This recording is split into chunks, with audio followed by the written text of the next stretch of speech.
या ठिकाणी जिल्हा परिषदेची धामधुमी चालू असताना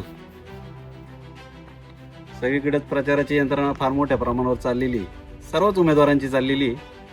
परंतु वास्तविक पाहिलं तर आज 2002 पासून आशाताई ज्यावेळेस या तालुक्यात काम करण्यासाठी आल्या, त्याच्यानंतर ग्रामस्थांनी ज्या काही कामाची मागणी केली त्या सर्व कामांची मागणी ताईंनी अगदी जलद गतीने पूर्ण केली.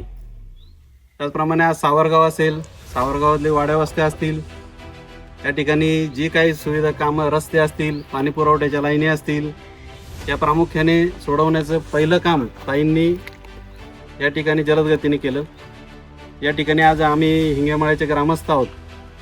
या ठिकाणी त्यावेळेस आम्ही मागणी केली ताईंकडे की आमची पाणी पुरवठ्याची एक पाण्याची टाकीची आवश्यकता आहे, त्याचप्रमाणे पाणी पुरवठ्याच्या लाईनची देखील आवश्यकता आहे. ताईंना कळायला ताईंनी त्वरित आम्हाला जिल्हा परिषदेला बोलावून घेतलं आणि तिथं लगेच मंजुरीसाठी अधिकाऱ्यांकडून लगेच तत्पर नियोजन लावलं. आणि त्याच पद्धतीने इथे आज पाहिले असेल आपण, हे छोटीशी वस्ती असताना देखील 25,000 लिटरची अशी मोठी टाकी आणि पूर्ण लोखंडी लाईन, त्याचप्रमाणे बोरवेलमध्ये मोटार असेल, या सर्व सुविधा इथं उपलब्ध करून दिल्या. त्याचप्रमाणे आता आपण पाहिलं असेल की इथं एवढा मोठा सभामंडप, एवढी लहान वस्ती असताना देखील कार्यकर्त्यांच्या मागणीवरती लगेच ताईंनी तिथं सभामंडपाचं देखील काम पूर्ण करून दिलेलं आहे.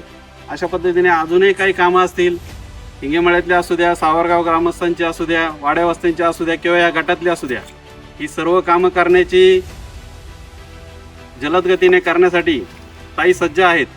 व ताईंच्या आज आपण पाहिलं असेल जिल्हा परिषदेच्या 4 टर्म पूर्ण झालेत व ही 5वी टर्म आहे. तरी मी सर्वांना विनंती करतो की ताईंना आपण मोठ्या मताधिक्याने निवडून द्यायचं आहे. धन्यवाद. आशाताई तुम आगे बढ़ो, हम तुम्हारे साथ हैं.